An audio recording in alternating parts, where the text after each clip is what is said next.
remember going to Shiner Church picnic with my neighbor and my wife and my kids, and we were going to a fundraiser at this church down in Shiner. We got there, we were having a good time. Everybody was, playing games, having fried chicken, just a traditional Texas church picnic. We were in the middle of an incredible drought. And we had began to message fire safety messaging leading up to that. Leading up to that day, we had a lot of messages going on about, I think we're in the middle of a burn ban. I think there was a red flag warning day that day. The temperature had been over 100 degrees for like 90 days prior to that day, and it was just a very uncomfortably hot day. When the Labor Day fires occurred, I was assigned as a lieutenant at Central Station. And I was actually on shift that morning, so I started shift just as normal.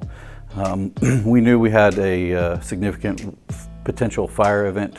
The chiefs have been warning us at least for a few days and talking about the impending weather and the wind shift that we were going to expect with that front. So we started shift kind of as normal. We had they had scheduled some extra folks to come on midday or so to bolster our staffing numbers and put folks on our brush trucks. That was actually getting off his shift that morning. Chief Perkins was a shift commander for that day, so he came in, he relieved me, but we had plans in place already. We knew the fire weather was going to be bad that day, so we had extra staff coming in at noon that day. I was included in that staffing that was going to come back in later the day. I was going to come in as a command element to help support the normal daily staffing. Sometime just before 11, I can't remember the exact time, 10:45 or so in the morning. My crew and I had just got done working out. We work out on the east side of the fire station, and the apron kind of looks out to the east. We could feel the wind picking up, pretty sustained while we were doing our workout. We were trying to get done in enough time to kind of have enough time to cool down from the workout and be ready for any fires that could potentially start. Again, we knew the day was set to be a bad day, be a rough day weather-wise and fire activity-wise. Right at the end of that workout, we got what we call tones. So we got an alarm call for us for a grass fire just a couple blocks east of here on Pfluger Street. I got home, was there for not very long, maybe a few hours or so, and started hearing radio chatter about a fire on Pfluger Street, and it started sounding pretty bad. That's right in the middle of town. A lot of homes could be threatened by a fire there, were threatened by a fire there in town. And so I went ahead and headed back in to work based on this going on.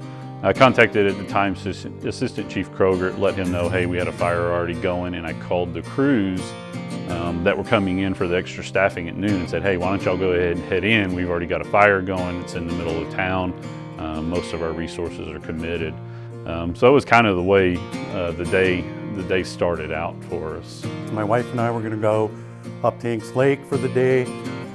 We just finished packing up the car, and I got a phone call that there was a fire had started not far from our headquarters station, and they were calling in additional resources to deal with that incident. And so I told my wife, well, I think I'll run into work for a little while and I'll meet you up at the lake. And so I was driving in here to work, and I wouldn't get home for 2 days. I was at home when about, I guess it was roughly between 12 and 1, my Alpha pager went off and saw that they were doing an all-call back for fires happening in the area. So I responded back from my house. It took me about 45 minutes to get there. So the morning started out going to church, and then after that, Michael had gotten called in to go help with the fire, and so he left. I remember it being around 1 o'clock that he left the house, and I stayed home with my daughter, and I was pregnant at the time. So that day I reported here at Central Station, was assigned to staff our rescue truck at the time with a crew of 3. Not long after getting here, probably within the first 30 minutes of arriving, is when we were dispatched from Station 1 to the reported structure fire at Pigeon Forge. Got in the brush truck, headed over to Pfluger Street from here. As we're arriving on scene, I remember seeing the power lines slapping together from the high winds. Luckily on that event, where the power lines slapped together was in between two structures, in between two houses. And the wind was blowing so hard and the fire was moving so fast that it kind of pushed past the houses into an open area behind the houses before it had time to reach the houses. Of course, when we arrive on scene, protecting the houses become the priority at that moment. We deployed some lines to do that, got the fire on the flanks, on the edges, knocked down pretty quick, and then started making our way to the south. I contacted Chief Perkins to see what I could do to help him out. And he was having trouble with a good picture of where the fire was at that he was on. He had called in Starflight helicopter to come do an aerial reconnaissance to get him a good idea where the fire was at, if it was progressing. It just timed out that they got on scene about the time I got here to the station. So the Starflight picked me up in the back. We went up in the air, we flew that fire, took some pictures of it. We identified that the fire was not making any forward progress, that it was pretty well contained. Took some pictures of it, sent them down to Chief Perkins in the command post. There was really no need for the helicopter at that point, so they dropped me off.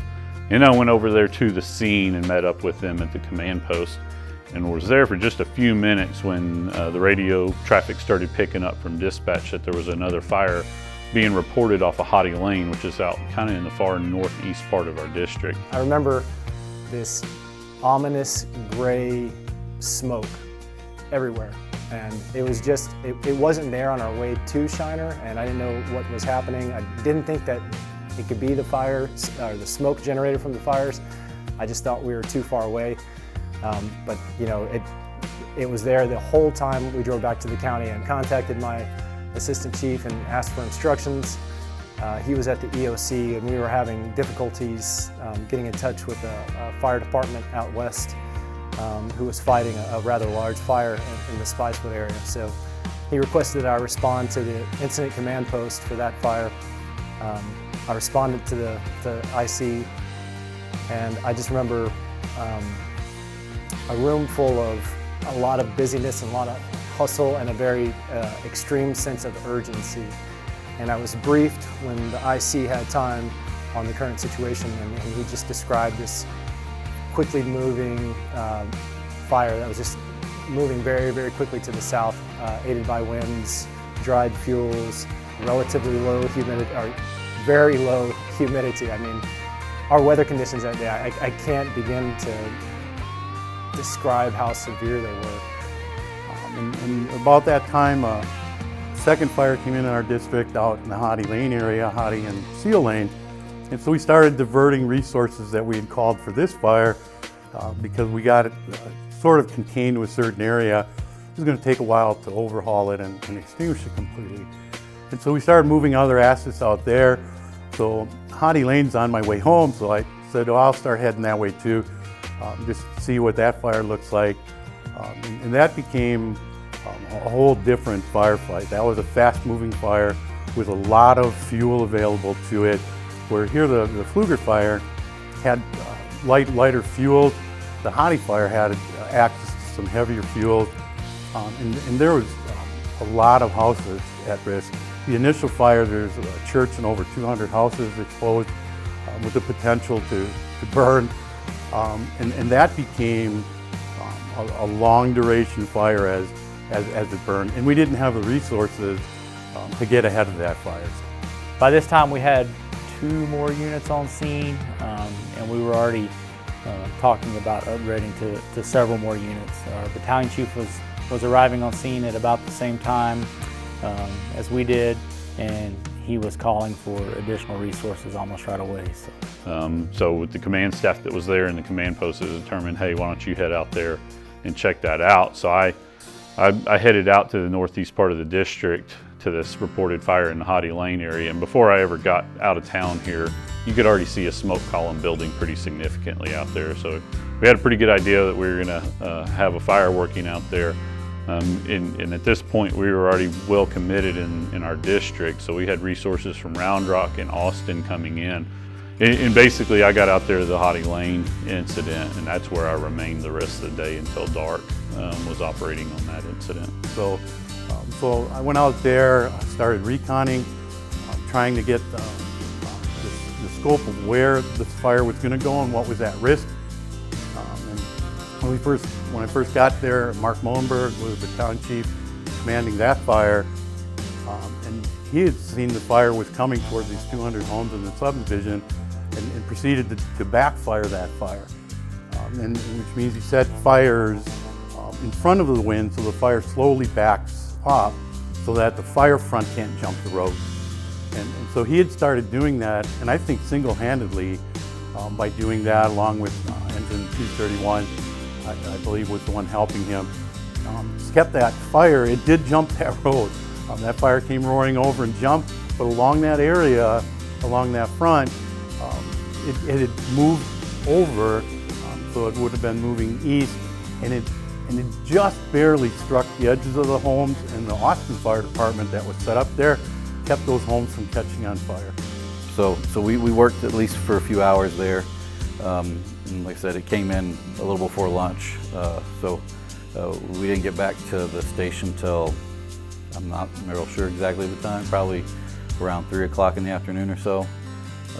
We reloaded a little bit of our hose, not all of it, just enough that we would be prepared for the next fire, and made sure that my two crew members were off to eat lunch. So I never got lunch. My two guys only got a little bit, and we were off to the Pigeon Forge fire, which was a double structure fire. Arrived at Central, grabbed my gear, and then I was shortly assigned to the Rescue 211 with Lieutenant Anderson and Lieutenant Jeff O'Leary. We were assigned 3-man heavy rescue, which, if you know anything about a heavy rescue, it's not meant for firefighting. It's really designed for vehicle rescues, hazardous conditions, such like that. We have a lot of equipment to deal with specialty situations. So to be assigned to a rescue and then to be sent first in on a dual structure fire is a little different. We were probably second or third truck on the scene. There was, I don't recall exactly where the fire hydrants were on Pigeon Forge. I know where we pulled up, we were just north of the Pigeon Forge and Middleway intersection. Middleway is a street that tees into Pigeon Forge, just pretty close to where those two houses were on fire. I believe now Chief Anderson, back then he was a lieutenant, was one of the first on scene. I think he was in command. Whoever was in command directed us to get our own water supply and attack the two-story house. There was a two-story house and I believe a single-story house next to it. So when we arrived in the 600 block of Pigeon Forge, we found 2 structures that were on fire. So we started to begin operating with the limited resources we had at the time and the apparatus. And we prioritized trying to stop the fire spread in one house while we were letting the other house burn. We knew that it was already too involved that we were going to have any effect on it with the personnel and the equipment that we had at the scene at the time. The closest hydrant was a little over 300 feet away, so my firefighter and myself in full turnouts in the heat of the day there started what we call skull dragging 5-inch. So we're just grabbing it off the truck and pulling it with our bodies about 300 feet up Middleway to the closest hydrant. A couple of guys from the neighborhood saw what we were doing and pitched in and helped us out, and probably saved us a little bit of sweat. That 5-inch hose gets pretty heavy trying to drag it uphill in that weather condition. So we got our water supply established. The firefighter and I climbed up on the top of the truck, got in the bucket, and raised it up. After they decided that fire was too far along, we couldn't compete and we're not going to make any headway, we backed out and went defensive on that fire as well. And then from that point on, we did different tasks throughout, assisting with ventilating, pulling the siding, the vent covers on the attic, stuff like that. And then pretty much becomes a blur. At one point, we had an emergency with one of our firefighters, one of our lieutenants on the Quint. The sun was pretty warm and beating down on us, so we squatted down in the bucket to try to find some shade. to stay cool. And we were doing that for what seemed like forever. My firefighter Chris and I go to stand up, and then it was the weirdest feeling I've ever felt. I couldn't stand up. Like, my brain said I was standing up, but I wasn't. My legs just stopped working for me. And I kind of told Chris, I said, I can't stand up. I don't know what's wrong. And he tried to help me up. Couldn't help me up. I had my gear, my air pack on. So I through the intercom, radioed to David, my driver, and said, I can't stand up, man. I don't know what's going on. My legs are done. He ends up shutting the water down, and it brings the ladder down and lowers us to the ground. And I went and assisted helping get him out of the bucket, which was an interesting point, because as I climbed up to pull him out, his coat grabs the handle that raises the bucket, and we started to go up. At that point, I'm yelling at the driver of the Quint, who's raising his hand like I didn't do anything, and we realized it was the man we were trying to pull out, which is Lieutenant Molenberg. His coat had caught onto it, and so we brought us back down, carried him off the truck, got him to where he could get care, and then we went back to doing different tasks. And I remember, guys, Lieutenant Rotelli there to helping me get out of the bucket of the truck. Then kind of lost some recollection from the day, but ended up in the back of an ambulance getting IV fluid and active cooling. I ended up getting a little overheated and was way dehydrated. So that pretty much ended my day on the Labor Day fires. I ended up getting a ride to the hospital and spending a little bit of time in the ER. You know, one of the things I remember most is that it was hard, and I didn't have a full extent and grasp of the fire event. While I was focused initially and in charge of the two structures on fire, there was a larger event unfolding behind the structures, behind the homes, out into the wildland area, and eventually becoming a hazard to a whole nother neighborhood. You know, furthermore, understanding the full extent of it, you know, later on that night, I walked the entire field that had burned behind us, and having to communicate what we needed to finish extinguishing this to my command staff, and then being told that this is going to become a multi-day event, and it was not going to be something that we were going to handle overnight. He was gone all afternoon, and it was kind of a normal day, and then around 8 o'clock or so, I wanted to say he called in to check and say hi, and just to let us know that he would still be there for a few more hours. And about 45 minutes after that, my water broke. So I immediately started trying to get a hold of Michael, and when he wasn't answering and didn't call me back after a little while, I called one of the battalion chief's wives that lived around the corner. And the fire department, you know, one of the great things about it is it is kind of like a family, and my husband's been with the department for a long time, so some of these people we've known a very long time. So I think she was about ready to run over and drive me to the hospital herself or something like that, but I said, no, can you just get a hold of your husband and you know, call the battalion chief's phone and let Michael know that I'm in labor and he needs to come home. And so it was a pretty memorable experience. Thankfully he did come home, but I just remember for firemen, as nerve-wracking as these situations, these big fires can be for wives and family, and probably for them too, you know, and it's definitely a concern for the people involved and the safety of everyone, but it's also exciting to them because they get to do what they've been training to do. And so I remember us driving to the hospital, and he was just so excited, just on and on and on and on and on, and just talking about all the things that had happened.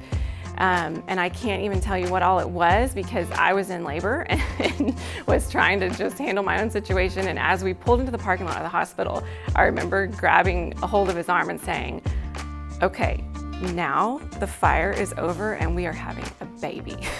So we're moving on from that.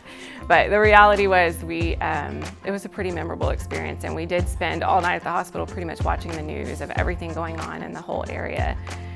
So it's a pretty memorable day for us in our lives. The The Labor Day fires for me gave me a greater awareness of the need for wildland fire preparation and mitigation. I deal with things from the code side, and it made me really appreciate the efforts we take to make sure that we have access points to neighborhoods. That played critical for responding units to make sure they could even get where they needed to be to fight these fires. So that day totally changed fire behavior it was different than any fire behavior that I'd ever seen. Kind of opened my eyes to the possibilities and the things that we have to be prepared for. As I say, I think it kind of shaped.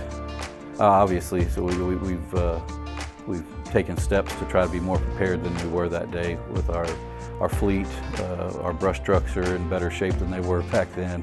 We're more prepared. We put a lot more emphasis on making sure the majority of our folks are well trained in wildland firefighting. So we have more personnel, I guess you could say, more units available to run these calls. Also the way I guess our thought processes worked, where we weren't doing, I've said this before, going John Wayne of sending one unit in to do all the work because we have them. We were able to do where we have automatic aid with Austin now, where it's just automatic. We send the closest units. We have automatic aid starting with Round Rock and all of our neighboring departments, so that we can send the closest units to the emergency and take care of it now. Yeah, the Labor Day fire certainly made me think about wildland fire a little bit differently. Made me take the wildland fire classes a little bit more seriously. I knew that this area was going to be a case study for the entire nation. Ultimately, I think that for us here at Pflugerville, it really drove home the point that wildland is a real thing, even in a suburban environment.